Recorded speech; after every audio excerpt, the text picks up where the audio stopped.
Hello everyone, स्वागत है आप सभी का एक और नए लेक्चर में। Class 10th maths all India CBSE boards exams के लिए प्रिपेयर कर रहे हैं हम हमारे इस यूट्यूब चैनल पे। यूनिट वाइज सारी एक्सरसाइज के जितने भी क्वेश्चंस हैं प्लस जितने भी एग्जांपल्स हैं हमारे, उन सबको समझाता हूं मैं यहाँ पे। हमारी जो करंट यूनिट चल रही है वो है अरिथमेटिक प्रोग्रेशन यानी कि एपी, और उसकी एक्सरसाइज 5.2 का हमारा 7वें क्वेश्चन तक हम सॉल्व कर चुके थे प्रीवियस वीडियो में। तो आज हम 8th क्वेश्चन को यहाँ पे सॉल्व करेंगे और उसके आने वाले क्वेश्चन को। तो हमारा 8th क्वेश्चन है, N AP consist of 50 terms of which third term is 12 and the last term is 106, find the 29th term. ठीक है, तो सबसे पहले जो भी हमें गिवन है उसको हम नीचे यहाँ पे मेंशन कर लेंगे। याद रखना, टर्म्स की बारी आती है तो हमारा जो फर्स्ट टर्म है उसको हम ए से रिप्रेजेंट करते हैं, सेकेंड टर्म को हम A2 से रिप्रेजेंट करते हैं, then A3 third term and so on. तो हमारा जो nth टर्म होता है, nth टर्म, उसको हम an से रिप्रेजेंट करते हैं। ठीक है, ये nth नंबर ऑफ टर्म है, nth नंबर ऑफ टर्म। ये हमारा फर्स्ट है, ये हमारा सेकंड टर्म है, ये हमारा थर्ड है, ऐसे ये हमारा nth टर्म है जिसको हम an से रिप्रेजेंट करते हैं। ठीक है, अब यहां पे an AP consist of 50 terms, total number of terms दे रखे हमें। सो यहां पे हम लिख लेंगे टोटल नंबर ऑफ टर्म्स, जिसको हम n से डिनोट करते हैं। तो यहां पे टोटल नंबर ऑफ टर्म्स की जगह पे हम n का ही यूज करेंगे। तो यहां पे हमें n गिवन दे रखा है 50, टोटल 50 टर्म्स है। ठीक है, of which third term is 12। ठीक है, सो यहां पे जो मैंने इस तरीके से लिखा था A2 A3 up to an, सो यहां पे ये फर्स्ट है, सेकंड है, थर्ड है, और आखिरी टर्म हमारा कौन सा होगा? 50th टर्म, क्योंकि टोटल कितने टर्म है हमारे पास? An AP consist of 50 terms. So यहां पे जो फर्स्ट टर्म है वो हमारा a है, सेकंड टर्म हमारा A2 है, और थर्ड टर्म की वैल्यू हमें गिवन दी है। क्या दिया हमें यहाँ पे? Of which third term is 12। Third term हमें 12 गिवन दे रखा है।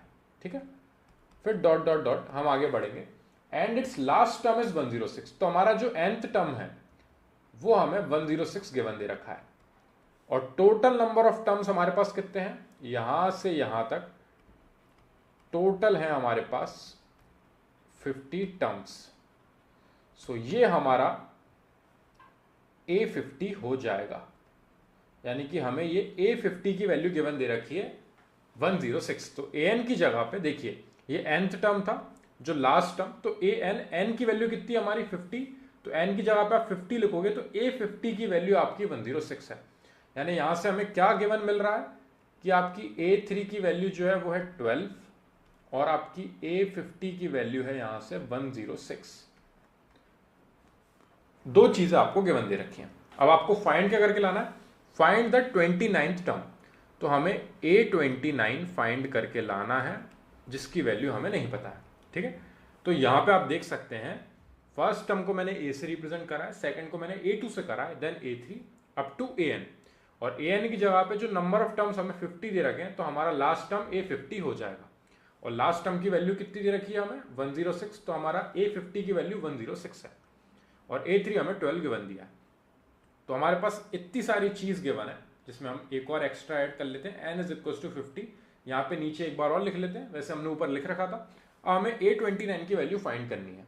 अब इन टर्म्स को जब भी हमें फाइंड करना रहता है तो किस तरीके से फाइंड करते हैं? देखिए, यहाँ पे जो हमारा फर्स्ट टर्म रहता है वो हमारा a रहता है, सेकेंड टर्म जो A2 है, उस A2 को फाइंड करने के लिए हम a प्लस डी करते हैं, क्योंकि इन दोनों के बीच का जो कॉमन डिफरेंस है उसको हम d से रिप्रेजेंट करते हैं। यहां पे d is equal to common difference. ठीक है, तो वो जैसे ही हम कॉमन डिफरेंस ऐड कर देंगे तो हमें सेकेंड टर्म मिल जाएगा। ठीक है, जैसे ही A3 की बात होती है तो उसको हम लिखते हैं a प्लस 2d। ऐसा क्यों? क्योंकि मैं एक बार और नीचे आपको AP के टर्म्स में बताता हूं, a, A2, A3, A4 and so on up to an। ठीक है, सो यहां पे जो a है ये कॉमा है, याद रखना। a से A2 के बीच का डिफरेंस जो है, कॉमन डिफरेंस, वो है d। तो जैसे ही आप a में d को ऐड करोगे तो A2 मिल जाएगा, जो मैंने यहां लिखा। जैसे ही आप a में ट्वाइस ऑफ d ऐड करोगे, दो बार d ऐड करोगे, a प्लस 2d, तो आपको थर्ड टर्म मिलेगा। जैसे ही आप एक और d ऐड कर दोगे इसके अंदर, यानी कि a प्लस 3d, तो आपको मिल जाएगा फोर्थ टर्म, यानी कि A4। ठीक है। और जैसे ही nth टर्म की बारी आती है तो इसको हम लिखते हैं a plus n minus one into D. अब ऐसा क्यों, देखिए आप, जैसे ही सेकेंड टर्म की बात चल रही है तो इसके पास सिंगल डी है, जैसे ही थर्ड टर्म की बात चल रही है इसके पास दो डी है, मतलब थर्ड टर्म थर्ड है, जो डी है आपके वो दो हैं। टर्म सेकंड है, डी कितना है आपके पास, एक। टर्म आपका फोर्थ है, तो फोर्थ टर्म यानी कि A4 जो है, नीचे वैल्यू 4 है, कॉमन डिफरेंस कितने हैं, 3। तो एक कॉमन डिफरेंस में जो है कम करके जब आप ए का ऐड करते हो तो आपको वो वाला टर्म मिलता है। यानी कि an की बारी जब भी आएगी, an is equal to a plus जो आपका कॉमन डिफरेंस है उसका मल्टीप्लाई किसमें करना है, इस टर्म से एक कम करना है बस। जैसे ही सेकेंड टर्म की बारी थी तो एक कम करके हमने सिंगल डी का मल्टीप्लाई किया, थर्ड टर्म की बारी थी तो ट्वाइस ऑफ कॉमन डिफरेंस का मल्टीप्लाई किया, 3 times of common difference A4 में। तो जब an की बारी है तो n से एक कम और कॉमन डिफरेंस का मल्टीप्लाई। इस तरीके से ये an is equal to a plus n minus one into d formula generate होता है। ठीक है, अब यहां पे इस फॉर्मूले का यूज करते हुए चलेंगे हम। यानी कि हमें पता है कि हमारा जो थर्ड टर्म है A3 वो है हमारा a प्लस टू डी, और हमें थर्ड टर्म यहां पे 12 गिवन दे रखा है। यानी कि A3 is equal to 12 given दिया है, जिसको हम इस तरीके से लिख सकते हैं a plus two d is equal to 12। ये हमारी इक्वेशन फर्स्ट हो गई। ठीक है, एक और हमें क्या गिवन दिया है, A50 को हम किस तरीके से लिखेंगे, a plus 49d is equal to 106। अब आपको ये चीज क्लियर होगी, जैसे फोर्थ टर्म की बारी आई थी तो a प्लस 3d, एक d कम कर दिया इसमें से। ठीक है, अब यहां पे A50 की बारी है तो 50 में से एक सब्ट्रैक्ट कर दो तो 49d plus a is equal to 106 आपको क्वेश्चन में गिवन दे रखा है। अब यहां पे आपके पास दो इक्वेशन आ गई हैं। जब भी हमें दो इक्वेशन मिल जाए तो बहुत इजी हो जाता है क्वेश्चन को सॉल्व करना, क्योंकि linear equation in two variable जो यूनिट हमारी यूनिट 3 है उसमें हमने एलिमिनेशन मेथड पढ़ा है, और यहाँ पे हम एलिमिनेशन मेथड ही लगाएंगे। ठीक है, तो हम सब्ट्रैक्ट कर रहे हैं यहाँ पे एलिमिनेशन मेथड की हेल्प से। तो मैं यहाँ पे ब्रैकेट में EM लिख रहा हूँ, एलिमिनेशन मेथड की हेल्प से हम सब्ट्रैक्ट कर रहे हैं equation first from equation second. तो सेकंड में से फर्स्ट को सब्ट्रैक्ट करेंगे हम यहाँ पे। यानी कि हमारा एलिमिनेशन मेथड का प्रोसेस क्या होता है, दोनों इक्वेशंस को एक के नीचे एक लिखा जाता है। तो a plus 49d is equal to 106 के नीचे हम लिखेंगे a plus 2d is equal to 12। ये दोनों हमने वैल्यूज लिखी, ये इक्वेशन सेकंड है हमारी, ये हमारी इक्वेशन फर्स्ट है। ठीक है, अब यहां पे हमें दिख रहा है कि ये a कैंसिल हो सकता है, और एलिमिनेशन मेथड का सिर्फ एक ही प्रोसेस रहता है कि आप एक अल्फाबेट को कैंसिल आउट कर दो ताकि सेकंड अल्फाबेट की वैल्यू मिल जाए आपको। वहां पे हम x y के टर्म्स में कर देते हैं, अब यहाँ पे a और d के टर्म्स में, तो a को एलिमिनेट करना है तो सबसे पहले एलिमिनेशन मेथड में साइन चेंज होते हैं। तो यहाँ पे a पॉजिटिव था तो नेगेटिव हो गया, 2d पॉजिटिव था वो भी नेगेटिव हो गया, और 12 भी आपका नेगेटिव हो गया। अब यहाँ पे ये दोनों कैंसिल आउट हो गए। अब आप चाहो तो 49d में से 2d सब्ट्रैक्ट करके डायरेक्ट 47d यहाँ पे लिख सकते हो, और नहीं तो एक स्टेप एक्स्ट्रा बढ़ा सकते हो। ये लेफ्ट साइड वाला हम इधर करेंगे सॉल्व, और राइट साइड में हमारी न्यूमेरिकल वैल्यूज 106 में से 12 को हम यहाँ पे करेंगे सॉल्व। तो आगे बढ़ेंगे, यहाँ पे 49 में से 2 जाएगा तो 47d इज इक्वल टू 106 में से 12 सब्ट्रैक्ट होगा हमारा तो हमें मिलेगा 94। अब यहाँ पे 47 उस साइड जाएगा क्योंकि 47d के पास मल्टीप्लाई में है तो वहां पे पहुंचेगा अपॉन में 94 के, और 47 का डबल होता है 94। यानी कि आपका कॉमन डिफरेंस आ चुका है 2। ठीक है, कॉमन डिफरेंस आपका आया है +2। -2 भी होता है जब भी AP आपकी रिड्यूस होती जाती है तो आपका कॉमन डिफरेंस नेगेटिव होता है। यहां पे कॉमन डिफरेंस पॉजिटिव है, यानी कि AP आपकी इंक्रीज हो रही है हर टर्म्स के साथ। ठीक है, अब यहां पे हमें फाइंड क्या करना था उस पर बात करते हैं। हमें फाइंड करना था A29। अब वापस वही चीज बोलूंगा मैं, A29 फाइंड करना है। यानी कि आप इसको किस तरीके से लिखोगे, 29 में से एक सब्ट्रैक्ट कर दो यानी कि 28, यानी कि a प्लस 28d। अब ये बहुत इजी हो गया होगा आपके लिए निकालना, और नहीं तो आप an का फॉर्मूला यूज करना, an is equal to a plus n minus one into में d, यानी कि n की जगह पे आप 29 पुट करो क्योंकि आपको 29th टर्म फाइंड करना है। तो यहां पे मैं लिख रहा हूं फाइंडिंग 29th टर्म, यानी कि put n is equal to 29। तो n जब हमने 29 पुट करा तो यहाँ पे आ गया A29 is equal to A plus 29 minus 1 into d, यानी कि हमें A29 फाइंड करना है। तो उसको हम किस तरीके से लिखेंगे, A प्लस 28D। अब आप चाहो तो an के फॉर्मूले में पुट करके यहाँ तक आ सकते हो, या फिर जो हमने एक छोटी सी ट्रिक सीखी है, जो टर्म यहाँ पे है उससे एक कम करके उसका d में मल्टीप्लाई और a आप एक्स्ट्रा ऐड करोगे आगे। इस तरीके से हम 29 टर्म फाइंड करेंगे। d की वैल्यू हमारे पास 2 है जो हम यहाँ पे पुट कर देंगे, लेकिन a हमने अभी तक फाइंड नहीं किया है। तो उस a को फाइंड करने के लिए सबसे पहले हम इस d की वैल्यू को ले जाके कौन सी इक्वेशन में रखेंगे। देखिए दो इक्वेशन है हमारे पास, यहाँ पे d रखोगे तब भी आंसर आएगा, यहाँ पे d रखोगे तब भी आंसर आएगा।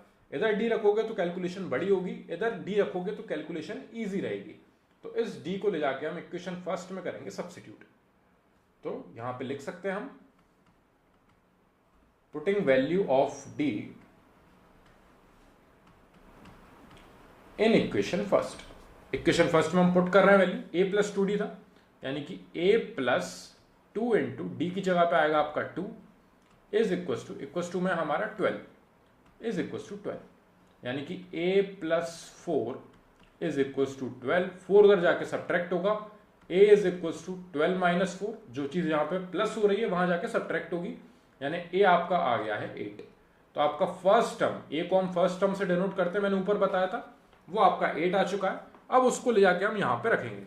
a हमारा 8 आ चुका है, d हमारा 2 था, दोनों वैल्यूज को सब्स्टिट्यूट करेंगे, यानी कि A29 is equal to 8 plus 28 into 2, यानी कि 8 प्लस 28 का 2 में मल्टीप्लाई करेंगे, 8 टू द 16, 1 कैरी ओवर आया, 2 टू द 4 और 1 5, 56 और 8 ऐड होके आपको देंगे 64, यानी कि आपका 29th टर्म आ चुका है प्लस का 64।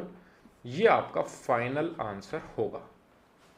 आई होप ये क्वेश्चन आपको अच्छे से समझ में आया हो। ठीक है, हमारे इस क्वेश्चन को समझने का सिर्फ एक ही प्रोसेस था कि इस टाइप के जितने भी क्वेश्चंस आगे आएंगे उसमें हमें दिक्कत नहीं आनी चाहिए, इसलिए मैंने आपको प्रॉपर डीपली अच्छे से समझाया। क्वेश्चन में मैं चाहता तो डायरेक्टली आपको दो इक्वेशन फॉर्म करके ए और डी फाइंड करके निकाल के रख देता, लेकिन मैं चाहता था आपको समझ में आए किस तरीके से एपी काम करती है, ए क्या है, A2 क्या है, A3 क्या है, उसको फाइंड करने का तरीका क्या है, इसको a प्लस डी क्यों लिखते हैं, क्योंकि कॉमन डिफरेंस ऐड होगा हमारा अगले टर्म में। तो दो टर्म बाद की बात करेंगे तो 2 बार कॉमन डिफरेंस ऐड होगा, फोर्थ टर्म की बात करेंगे तो 3 बार कॉमन डिफरेंस ऐड होगा। तो मतलब जो भी टर्म की आप बात कर रहे हो उससे एक कम कॉमन डिफरेंस का यहां पे मल्टीप्लाई करने के बाद, मतलब 3 times of common difference plus a is equal to A4। जब A5 की बात करेंगे तो आपको लिखना पड़ेगा यहां पे a प्लस 4d। A6 की बात करेंगे तो a प्लस 5d। इसलिए हम इस वीडियो में मैं यही चाह रहा था कि आपको ये वाला कंसेप्ट अच्छे से समझ में आए, वरना मैं चाहता तो आपको यहाँ पे 2-3 क्वेश्चन सॉल्व करवाता और फिर उन क्वेश्चंस को मैं स्पीड में करता चले जाता, दोनों इक्वेशन में जल्दी से फॉर्म करता, a और d की वैल्यू निकालता और A29 यानी कि a प्लस 28d में जल्दी से सब्स्टिट्यूट करके आंसर निकाल के रख देता, लेकिन वो हमें नहीं करना था। कंसेप्ट समझना है। थर्ड टर्म हमारे पास था 12 और 50th टर्म हमारे पास था 106। दोनों से हमें इक्वेशन मिलने वाली थी, लेकिन A3 क्या होता है, A50 क्या होता है, AN क्या होता है और उसका फॉर्मूला किस तरीके से जनरेट होता है, ये सब मैं आपको बताना चाहता था इस वीडियो में। ठीक है, तो यहां पे जैसे ही हमने A3 और A50 की जगह पे a प्लस 2d और a प्लस 49d रखा, इक्वल टू में वैल्यू 12 और 106 हमें क्वेश्चन में गिवन दी थी, यहां पे इन्हें कैंसिल आउट करके हमारी d की वैल्यू निकली, वो आई हमारी +2। उसको ले जाके दोनों इक्वेशन में कहीं पे भी सब्स्टिट्यूट कर सकते हो। यहां पे करोगे तो कैलकुलेशन ज्यादा होगी, अब आपके ऊपर है, आप चाहो तो कर सकते हो। यहां पे आ जाएगा a plus 49 into 2 is equal to 106। यहां पे मल्टीप्लाई करोगे तो a प्लस ये हो जाएगा 98 इज इक्वल टू 106। 98 उधर जाके सब्ट्रैक्ट होगा तो a is equal to 106 minus 98, यानी कि ये आ जाएगा आपका प्लस का 8। तो a आपका +8 दोनों तरफ से आने वाला है, यहां भी आपका +8 ही आया है, देख सकते हो। अब आपके ऊपर है, आप चाहो तो इस इक्वेशन में सब्स्टिट्यूट कर देना, थोड़ा सा कैलकुलेशन बढ़ेगा। अगर आप चाहो बहुत इजीली चाह रहे हो कि जल्दी से जल्दी क्वेश्चन सॉल्व करें तो आप इसमें पुट करोगे, पूरे नंबर मिलेंगे आपको, कुछ कॉम्प्लिकेट करने की जरूरत नहीं है। जैसे ए और डी मिले आपको A29 पूछा गया है तो A+28 D में पुट करोगे। अब यहां से वो कुछ भी पूछ लें, अगर वो आपसे A100 पूछेंगे तो आप A+99D में A और D की वैल्यू रख के वो भी निकाल के बता सकते हो। आई होप अब ये क्वेश्चन आपके क्लियर होगा, और कोई भी डाउट फिर भी है तो मेरे को कमेंट सेक्शन में जरूर डिस्क्राइब करना, क्योंकि हम उसको पहले सॉल्व करेंगे, उसके बाद ही हम नेक्स्ट क्वेश्चन में बढ़ेंगे। नहीं तो ये वाला डाउट अगर अभी आपका क्लियर नहीं हुआ तो आगे आने वाले क्वेश्चंस में ये आपको दिक्कत देगा। तो आई होप ये क्वेश्चन आपको समझ में आया हो। मिलते हैं नेक्स्ट वीडियो पे। Thank you very much for watching this video.